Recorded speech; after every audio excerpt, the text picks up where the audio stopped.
नमस्कार, मैं हूं आपके साथ प्रदीप आजाद। राजस्थान में विधानसभा चुनाव हालांकि लगभग 1 साल बाकी है, लेकिन यह जरूर कहा जा सकता है कि यहां अब चुनावी सुगबुगाहट शुरू हो चुकी है। दरअसल कांग्रेस और बीजेपी मुख्य रूप से ये दोनों ही दल अपने पैतरे तो आजमाने लगे हैं और चुनावी बिसात पर जो पासे फेंके जाने हैं वो भी फेंकने शुरू कर दिए गए हैं। कांग्रेस और बीजेपी दोनों ये चाहती है कि हर इलाके में, हर समाज में, हर क्षेत्र में उनकी पकड़ मजबूत हो, ताकि कांग्रेस का सोच तो ये कि उनकी सरकार रिपीट हो और बीजेपी का सोच ये कि जो पिछली बार हाथ से निकल गया था अब उसे वापस मुट्ठी में कैद कर लिया जाए। कुछ ऐसी ही कहानी इस समय राजस्थान के एक उस अंचल में बनी है, वहां पर तैयार हो रही है, जो दरअसल आदिवासियों का इलाका माना जाता है। और अब उसी आदिवासी वोट बैंक को साधने के लिए प्रधानमंत्री नरेंद्र मोदी भी अगले 1 नवंबर को पहुंचने वाले हैं। तैयारियां पूरी हो चुकी हैं, लेकिन नजर दोनों पार्टियों की है। आखिर क्या है मानगढ़ के उस इलाके की आदिवासी की सियासी कहानी, जिसको साधने में कांग्रेस और बीजेपी दोनों शिद्दत से जुटे हैं। आज इसी मुद्दे पर चर्चा होगी और चर्चा के लिए हमारे साथ मौजूद हैं राजनीतिक विश्लेषक योगेंद्र गुप्ता जी, और उनसे जानेंगे कि आखिर अब आने वाली जो कहानी होगी और खासकर प्रधानमंत्री नरेंद्र मोदी के दौरे के बाद यहाँ सियासत किस तरह गर्मा सकती है, उस पर चर्चा होगी। आइए करते हैं बात। तो गुप्ता जी, बहुत बहुत स्वागत है हमारे साथ जुड़ने के लिए। और सबसे पहला सवाल, देखिए, ये तो जाहिर सी बात है कि जब चुनावी माहौल बनता है, चुनावी मौसम आता है, तो तमाम राजनीतिक दल, तमाम राजनीति करने वाले नेता सब कूद पड़ते हैं मैदान में। लेकिन अब इस समय जो 1 नवंबर को प्रधानमंत्री नरेंद्र मोदी का जो मानगढ़ धाम में जो दौरा है, उसे देखते हुए किस तरह से आप देखते हैं कि बीजेपी और कांग्रेस, जाहिर सी बात है, दोनों अपने अपने यहाँ पर पैतरे फेंकेगी। लगता क्या है कि इस 1 नवंबर के बाद कि यहाँ की कहानी कैसी हो सकती है? देखिए प्रदीप जी, सबसे पहले आपको ये देखना चाहिए कि मानगढ़ धाम अचानक सुर्खियों में आया क्यों। और कांग्रेस हो चाहे भारतीय जनता पार्टी हो, दोनों ही ऐसे लग रहा है जैसे कि आदिवासियों से ज्यादा चिंता उनमें से किसी को नहीं है। और दोनों ही पार्टी जानती है कि आदिवासियों को वोट बैंक के रूप में बुनाया जरूर गया, लेकिन आदिवासियों के लिए बहुत कुछ किया नहीं। और अगर स्पेसिफिक आप बात करते हैं, मानगढ़ की बात करते हैं आप, या आप उदयपुर बेल्ट की बात करेंगे, तो वहां पर गिरासिया ट्राइबल ज्यादा है, गिरासी भी बहुत ज्यादा है। और वहां पर अगर आप ट्रेवल करेंगे, मैंने बहुत ट्रेवल किया उस एरिया में, अगर वहां आप ट्रेवल करेंगे तो आपको पता लगेगा कि आज भी वो बहुत बुरी स्थिति में जी रहे हैं। और मैं अभी आपको कुछ समय पहले का वाकया याद दिला दूं कि वहां से बाकायदा छोटे बच्चों को, उनमें लड़कियां हैं, उनको तस्करी करके केरल ले जाया गया था।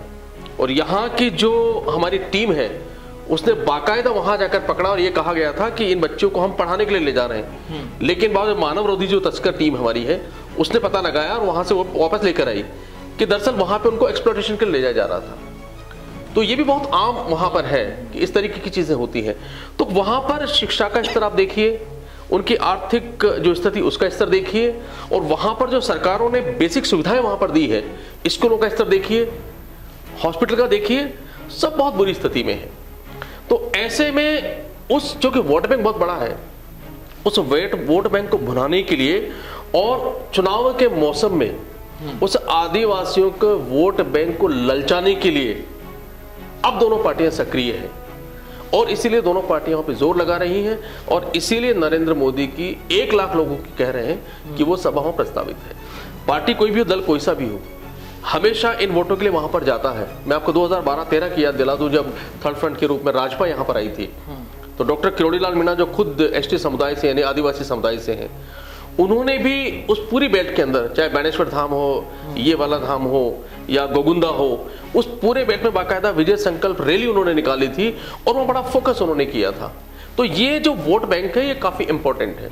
अब ये इंपॉर्टेंट क्यों है, इसके लिए हमको थोड़ा सा डेटा हमको समझना पड़ेगा। देखिए, डेटा चुनाव इस वक्त गुजरात में है और गुजरात के बाद जो पार्टियों की दूसरी नजर है वो है मध्य प्रदेश और राजस्थान के ऊपर। अगर आप गुजरात में इटसेल्फ बात करेंगे तो गुजरात में तकरीबन 15% आदिवासी है और वहां गुजरात में 27 सीट रिजर्व है और 50 से ज्यादा सीटें ऐसी हैं जिन पर आदिवासी समुदाय इफेक्ट डालता है, यानी उनका वोट परसेंट इतना है कि अगर वो कहीं झुक जाएंगे तो फर्क पड़ेगा। यानी 47 सीटें गुजरात में ऐसी जहां 10% आदिवासी समुदाय है, यानी उनके वोटर हैं, और 40% सीटों पर 20% है और 31 सीटों पर 30% है। तो ये जो परसेंटेज है, ये परसेंटेज अपने आप में वहां सरकार बनाने और बिगाड़ने में काफी रोल रखता है और शायद इसीलिए कांग्रेस और बीजेपी दोनों की नजरें। अब गुजरात में सीन क्या है कि जो आदिवासी समुदाय है वो भारतीय जनता पार्टी का परंपरागत वोटर है, लेकिन राजस्थान में जैसे आप आएंगे तो यहां उलट है, यहां पर वो कांग्रेस का परंपरागत वोटर रहा है। तो भारतीय जनता पार्टी अपने उस वोटर को रिटेन करने के लिए और एमपी और गुजरात में इस वोटर को साधने के लिए आने वाले कल में ये सारा कुछ वहां पे कवायद की जा रही है। कांग्रेस की कवायद ये है कि गुजरात में उसको इस समुदाय का वोट मिले और राजस्थान में इस समुदाय ने जो वोट दिया है और एमपी में जो दिया है उसको रिटर्न कर पाए, उसको संभाल के रख पाए। तो दोनों पार्टियां अपना काम कर रही हैं। तो जाहिर सी बात है कि अगर मोदी का जब यहाँ दौरा होगा, उनकी सभा होगी, उसके बाद एक तीर से दो निशाने, यानी राजस्थान को भी तैयार करने के लिए और बीजेपी गुजरात के लिए भी, गुजरात में भी फायदा मिलेगा। गुजरात में इंस्टेंट है, राजस्थान और एमपी फर्दर है। क्योंकि अगर राजस्थान में आप देखेंगे तो राजस्थान के अंदर भी तकरीबन 1.5 करोड़ दलित आदिवासी वोट है, जो बड़ा नंबर है।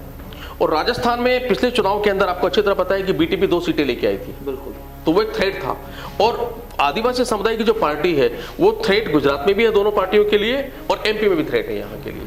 तो उसको रोकने के लिए, अपने वोट को बचाने के लिए कवायद की जा रही है। और मैं आपको एक आंकड़ा और दे दूं कि बीटीपी से जो टुकड़े हुए हैं अभी, उसमें बीवीपीएम जो उनकी पार्टी बनी है दूसरी, बांसवाड़ा डूंगरपुर जो ट्राइबल बेल्ट है, उसे 15 कॉलेजों में इलेक्शन हुआ और आपको सरप्राइज होगा कि 15 में से 11 कॉलेज में बीवीपीएम के प्रेसिडेंट बने। बिल्कुल। तो ये अपने आप में बड़ा इनके लिए चिंता वाली चीज है, कांग्रेस के लिए भी और बीजेपी दोनों के लिए। बिल्कुल। और अगर आप एमपी चले जाएं तो एमपी का आंकड़ा भी अपने आप में काफी इंटरेस्टिंग है। देखिए, एमपी में कुल मिलाकर 47 सीटें रिजर्व है एमपी के अंदर और वहां 90 से 100 सीटें ऐसी है जहां पे आदिवासी समुदाय प्रभाव रखता है। और पिछले 2018 के चुनाव थे, अगर उसको आप देखेंगे तो 47 में से 16 सीटें भारतीय जनता पार्टी को मिली थी और 47 में से 30 सीटें कांग्रेस को मिली थी। और जो कांग्रेस की सरकार वहां पर बनी और भारतीय जनता पार्टी को जो बाहर का रास्ता दिखाया, भले कुछ समय के लिए था वो, उसके लिए दम इन्हीं का था, उसके लिए इन सीटों का। तो गुजरात के चुनाव में बड़ा प्रभाव ये डालने वाले, क्योंकि स्टेट वहां पर है। राजस्थान में भी एक बहुत बड़ा प्रभाव इनका है और एमपी के अंदर भी प्रभाव है। तो इसलिए यहां पर इतना ध्यान दिया जा रहा है। और जब नरेंद्र मोदी वहां पर चीफ मिनिस्टर थे गुजरात के अंदर, तो उन्होंने इस धाम का जो गुजरात वाला हिस्सा है उसे बहुत काम करवाया, उसमें सड़कें बनवाई, उन्होंने बाकी इंफ्रा वहां डेवलप किया, क्योंकि वही कर सकते थे, राजस्थान में तो आ नहीं सकते थे वो। और अभी भी जब ये चुनाव वहां आ रहे हैं नरेंद्र मोदी, तो बाकायदा वहां पे सड़कों को ठीक किया जा रहा है, पैच वर्क किया जा रहा है, मतलब प्रॉपर तरीके से काम किया जा रहा है। तो ये पूरी कहानी है। इस वजह से अदरवाइज आप सोचिए, पिछले 3.5 साल में तो याद नहीं है कांग्रेस को भी वहां पर। सवाल वो ये कि चुनाव करीब आ गए तो अब चुनाव करीब, और इसीलिए ये सारा का सारा वहां पर ये कवायद की जा रही है। ये कुल मिलाकर के चुनावों से रिलेवेंट है। अगर चुनावों से रिलेवेंट नहीं होता तो फिर इतने सालों में अगर इतना ध्यान दिया जाता तो आदिवासियों की स्थिति आज वो नहीं होती जो आप उदयपुर में जाके गिरासी आदिवासियों की जो राष्ट्रीय स्मारक घोषित करने की जो मांग की जा रही है, शायद वो भी अब तक पूरी हो चुकी होती। और वो भी यही पंच है कि चूंकि गुजरात के, देखिए गुजरात के चुनाव है वो जीवन मरण का प्रश्न बन चुके हैं भारतीय जनता पार्टी के लिए। वो भंवर में फंसी हुई है, तो उसको वो आज Bharatiya Janata party micro level पे काम कर रही है। यानी वो मिलीमीटर और सेंटीमीटर भी जगह नहीं छोड़ना चाहती जिससे उनके हारने की या उनके सत्ता से बाहर होने की संभावना हो जाए। तो वो एक एक करके साध रहे हैं और इसीलिए उन्होंने सबसे पहले आदिवासियों पर ध्यान दिया। अच्छा, यहाँ पर देखिए, जो अभी तक खबरें जो आ रही हैं कि मोदी के इस प्रोग्राम में अशोक गहलोत को भी बुलाया है, बीजेपी के तो तमाम लीडर्स वहाँ रहेंगे, लेकिन कांग्रेस के लीडर्स भी, और शायद बघेल को भी वहाँ पर इनवाइट किया गया है। अब अगर इसको हम सियासत के हिसाब से देखें तो क्या लगता है? देखिए, सियासत के हिसाब से तो ये कि अगर वहाँ पर आपको कोई एक्टिविटी करनी है तो जो डेकोरम कहता है, जो प्रोटोकॉल कहता है, वो ये कि उनको अशोक गहलोत को बुलाना चाहिए, पहला। दूसरा, अगर उसको उन्होंने राष्ट्रीय स्तर पर प्रतिष्ठापित कर दिया इस धाम को, और अशोक गहलोत को कहीं ऐसा लगा है कि कहीं ये घोषित ना करते, तो उन्होंने पहले मांग कर दी, तो उनके सामने कह सकते हैं कि देखिए हमने आपने मांग की, हमने पूरा कर दिया। तो इसका क्रेडिट लेने के लिए भारतीय जनता पार्टी ने कांग्रेस के लीडर्स को वहां पर इनवाइट किया है। जब वो क्रेडिट लेंगे, और कांग्रेस लीडर विरोध तो कर नहीं सकते हैं, और अगर सपोज कीजिए वहां इतनी बड़ी सभा हो गई और आपने बहुत कुछ घोषणा कर दी नरेंद्र मोदी ने, तो और उसके बाद अशोक गहलोत को बुलाया जाता है, तो अशोक गहलोत अपने भाषण में क्या बोलेंगे? यही तो बोलेंगे, मोदी जी बहुत बहुत धन्यवाद आपका, आपने मेरी मांग पूरी कर दी। तो अप्रत्यक्ष रूप से उन्होंने कह दिया कि मोदी जी आपने आदिवासियों के लिए बहुत कुछ कर दिया, तो फायदा कुल मिलाकर बीजेपी, भारतीय जनता पार्टी को होगा। तो इस कार्यक्रम में कांग्रेस के लीडर्स को बुलाना और कांग्रेस के लीडर्स के सामने घोषणाएं करना, और फिर उनके भाषण में अपने लिए प्रशंसा करवाना, क्योंकि विरोध तो कर नहीं सकते, बुराई कर नहीं सकते हैं। तो भारतीय जनता पार्टी ने बहुत अच्छी चाल चली। अब कांग्रेसी वहां पर जाएंगे कि नहीं जाएंगे, उनकी चाल में फंसेंगे कि नहीं फंसेगी, आपको 1 तारीख को पता लगेगा।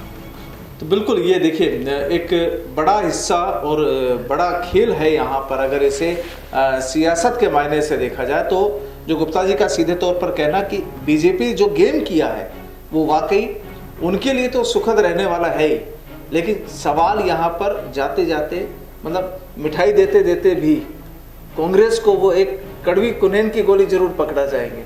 सीधा सा इसका यही बनता है, वो पकड़ा जाएंगे, फिर अगले चुनाव, गुजरात चुनाव में भुनाएंगे, हाँ, पर अगले चुनाव में पूरी तरीके से राजस्थान में और एमपी में इसको भुनाया जाएगा और कांग्रेस पर प्रहार किए जाएंगे। और अभी स्मारक बनाने का मान लीजिए ऐलान भी कर देते हैं, ठीक है, अगले साल चुनाव से पहले जब राजस्थान में चुनाव होंगे तो उसकी सार संभाल करने के बहाने ही सही, बहाने होंगे। हमने मुद्दा छीन लिया, हमने अपना मुद्दा छीन लिया, और जहां पर एक बड़ी परसेंटेज है वोटर्स की, है ना। तो सबसे बड़ी चीज ये है कि चाहे उन आदिवासी वोटर्स को, उन आदिवासी लोगों को बीजेपी या कांग्रेस चाहे सुविधाएं दे या नहीं दे, लेकिन वोट बैंक पक्का करने के लिए, और जब वोटों का चुनाव का जब बिगुल बजता है कि हाँ अब वोट लेने का वक्त आ गया है, तब लगता है कि शायद कांग्रेस हो या बीजेपी हो, तमाम नेता और तमाम पार्टियां उसी ओर रुख कर लेती है जहां से उन्हें बड़ी तादाद में लगता है कि हाँ खजाना मिल सकता है। क्योंकि इसी सियासी खजाने के लिए इस समय गुजरात में भी, राजस्थान में भी, हिमाचल में भी, तमाम जगह पर जहां जहां चुनाव होने वाले हैं वहां पर पार्टी और उनके नेता दौड़ भाग करने में जुटे हुए हैं। बहरहाल बहुत बहुत शुक्रिया गुप्ता जी हमारे साथ जुड़ने के लिए। आज के लिए फिलहाल इतना ही। नमस्कार।